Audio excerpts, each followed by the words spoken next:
Kedua, orang Sunda suku terkecil yang murtad, target mereka di sana. Makanya mereka injar apa? Sukabumi, Cianjur, Ciamis. Saya sampai Sukabumi Selatan, Pak. Sudah berdiri sekarang Lembah Karmel, pusat Katolik terbesar di Asia. Saya sudah masuk itu.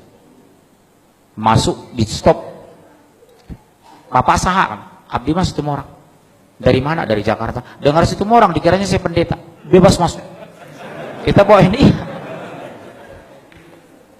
Badeka mana? Saya bilang, badeka luhur. Sabar orang, tilu orang. Saya bilang, dari mana tuh Pak? Abdi mah dari Jakarta. Mendengar situ orang, oh bangga. Abdi keluhur, Bapak tahu itu. Bukan Jatiluhur Pak, keluhur, naik ke atas gitu ya.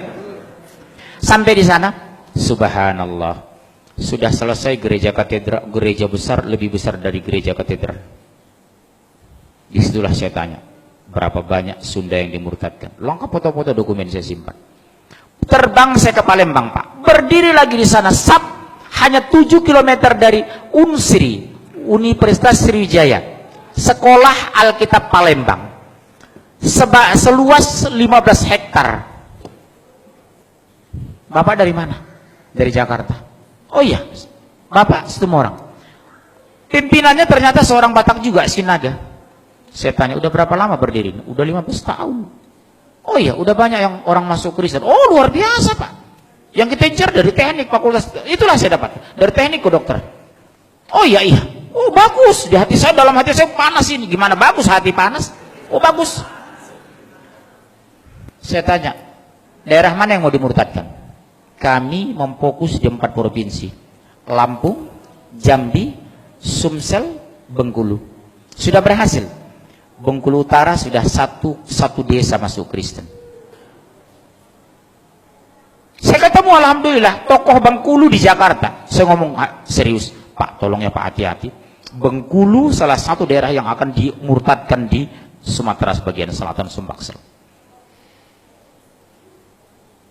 Luar biasa Pak. Lihat yang di Jawa Barat itu, Danu Khalil Winata, pendeta Danu Khalil Winata, pendeta Muhammad Solehin, pendeta Luqman Sardi, pendeta Lisa Odah. Saya bingung lihat umat Islam. Saya angkat ini nyaris tidak ada yang peduli. Padahal kata Rasulullah terhadap orang murtad itu nasihati, kalau mereka tidak kembali ke Islam, yang murtad dan dimurtadkan pancung. Makanya Amerika tidak suka sama Afghanistan itu, karena Taliban itu kalau ketahuan ada misi Katolik Protestan yang masuk ke Taliban, coba-coba murtadkan, pancung. Bapak tahu nggak? Saya sendiri yang melaporkan ke Komisi Hukum, Komisi 3 Hukumnya, DPR, Kapolri Sutanto, Presiden, Wakil Presiden, Menko Polhukam. Saya antar sendiri itu waktu itu. Ini ancaman terbesar bagi NKRI. Kenapa? Mereka sudah berani membangun pusat Kristen di mayoritas Muslim terbesar di Indonesia, Jawa Barat. Kalau melihat orang baca Kristen, saya nggak terlalu pusing. Tapi kalau mendengar bahasa Sunda ke gereja, badeka mana teteh? Badeka gereja, teteh mah Kristen. Sakit itu di sini Pak. Ini persoalan agama. Tapi abdi bingung, orang mah sadarnya cicing wae di ditu. Cicing Pak, cicing wae. Hati-hati loh Bapak orang Jawa Barat di sini. Peringatan besar Pak. Cianjur, Sukabumi, Ciamis. Saya keliling di 3 kabupaten ini. Kenapa Pak? Negara tidak pernah campur tangan ketika rakyatnya murtad. Yang kedua, demokrasi dan HAM dijadikan landasan melindungi pemurtadan. Betul? Bahkan zaman Pak SBY, orang murtad jadi menteri. Siapa? Menteri Kesehatan, Napsi Amboy. Itu adiknya Profesor Dr. Hasan Walinono, mantan Dirjen Pendidikan Tinggi. Saya udah sampai ke kampungnya Pak di Sengkang itu. Dr. Napsi Amboy. Itu Muslim Pak. Masuk Kristen. Dia itu sama-sama saya di PBHMI. Senior saya beliau itu. Nikah dengan Gubernur NTT, Emboy, masuk Kristen. Masih saudara dengan Nurdin Khalid beliau itu, dari Sengkang beliau. Udah saya bujuk istri Pak Nurdin Khalid. Tolong Bu, bisa nggak dibujuk Ibu Napsiah itu ke rumah? Kenapa? Saya ajak dialog. Karena saya ngisi di rumah Pak Nurdin Khalid. Sampai sekarang belum ada realisasi. Sama dengan Asmiranda. Sudah saya bujuk keluarganya. Bu, bisa nggak dibujuk Asmiranda datang lagi ke Jakarta? Saya nanti bantu dia ruqyah. Termasuk Luman Sardi itu. Bisa insya Allah, Pak. Pertanyaan kan sederhana. Kenapa Anda masuk Kristen? Karena Yesus. Siapa Yesus dalam pandang Anda? Sebagai Tuhan. Tolong tunjukkan di Injil mana dalil Tuhan Yesus sebagai Tuhan. Saya bawa Injil aja. Ini saya punya Injil. Silakan baca. Tidak ada satupun pernah Yesus mengaku sebagai Tuhan. Tidak pernah Yesus minta disembah sebagai Tuhan. Bunda Maria yang terdekat kepadanya tidak pernah menyembahnya. Terus mana landasan Anda menyembah Yesus? Bapak punya doktrin ini loh sama anak. Bapak tahu perumahan Bougainville ini? Salah satu anak jamaahnya pengurus masjid murtad itu. Bapak tahu Masjid Raya Pulau Asam? Ketua masjidnya murtad, Kolonel Muhammad masuk Kristen. Kolonel Marinir, Pak. Masuk Kristen menjelang meninggal. Ketua masjid Pulau Asam, Jakarta Timur itu. Orang kaget, Pak. Begitu didatangi melayat pengurus masjid, sudah haleluya. Ternyata menjelang meninggal dia masuk Kristen. Ketua masjid loh, Pak. Bilang apa gitu? Makanya sekarang penguatan di akidah di rumah tangga luar biasa nomor satu. Satu diantaranya apa? Dekatkan anak kepada Al-Quran. Enjoykan anak dengan Islam. Gembirakan anak ke masjid. Jadikan masjid pusat pembinaan anak Islam. Sekarang maaf. Begitu seriusnya kita di sini orang tua. Jujur. Kemana anak-anak muda kita? Kenapa tidak hadir di sini? Jujur, ayo. Kalau anak saya paksa ke masjid ikut saya. Subuh itu anak-anak kecil saya bangun itu jam 4. Bangunnya nak, kita ke masjid ya nak, bangun nak, bangun. Nanti kalau terlalu capek kamu, habis dari masjid tidur ya nak. Tolong jawab ayah lo nak. 1 menit pun ayah tidak bisa masukkan kamu ke surga lo nak, demi Allah. 1 detik pun ayah tidak bisa mengeluarkan kamu dari neraka. Yang membuat kamu masuk surga kalau Allah ridho sama kamu lo nak, demi Allah nak. Doktrin saya seperti itu. Ke masjidnya anak, bujuk anak ke masjid, banguni dengan kelembutan. Sekarang mas, maaf Pak, berapa banyak, maaf, masih ada waktu ini, demi Allah Bu, berapa banyak kita bangga anak kita pintar matematika tapi tidak bisa baca Al-Quran. Berapa banyak alumni S2 dari Jerman tidak bisa mensolat jenazah. Betapa indahnya di hari kematian kita, imam jenazah adalah anak kandung kita. Di hari kematian kita, mengkapani itu anak kandung kita, bukan orang lain.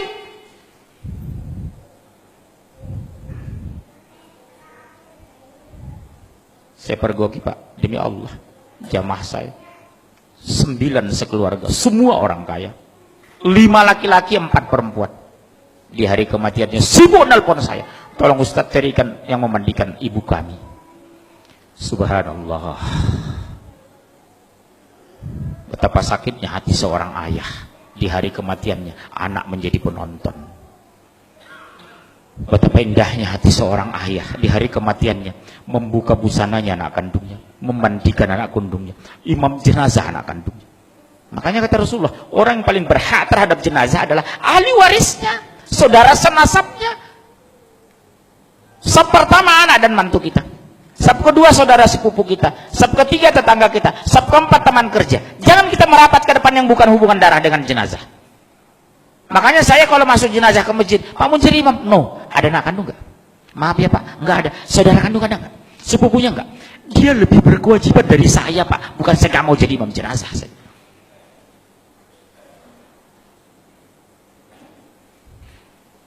Hati-hati loh Pak sekarang. Silahkan S2 ke Jerman, S3 Swedia, tapi basic agama harus kuat.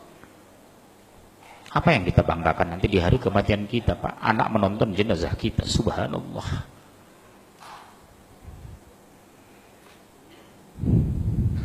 Di dunia saja sudah dipermalukan, apalagi di akhirat. Begitu diminta pertanggungjawaban di padang mahsyar, apa yang kita jawab?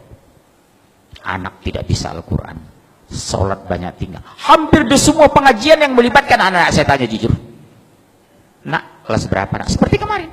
Kelas berapa nak? Kelas 3 SMA Pak. Subuh tadi? Enggak Pak.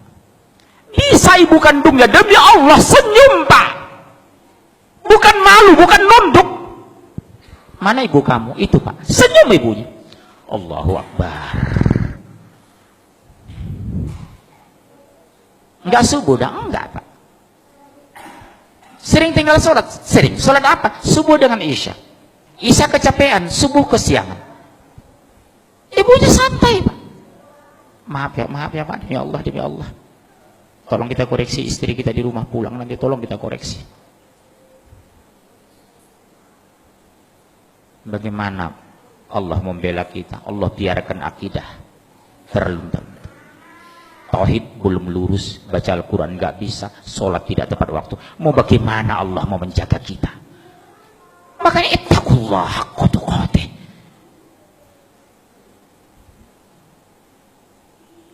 Jujur Pak, kita bangga kadang anak kita S2 S3, tapi kita koreksi agamanya.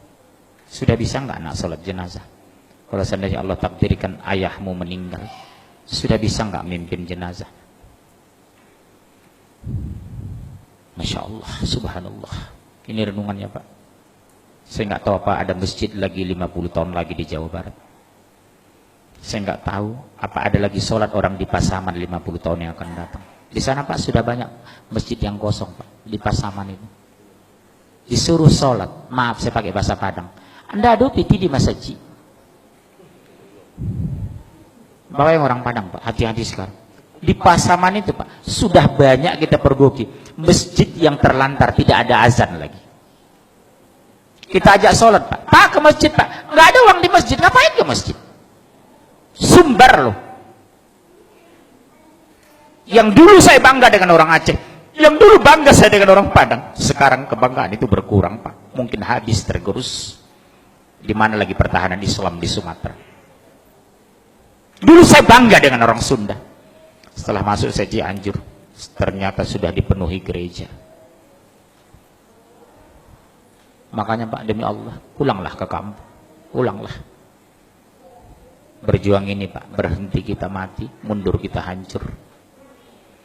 Subhanallah. Apa yang kita benahi? Kondisi akidah, tauhid ini. Di sini Pak. Gak mungkin anak mau sholat kalau tidak mengenal Allah. Subhanallah.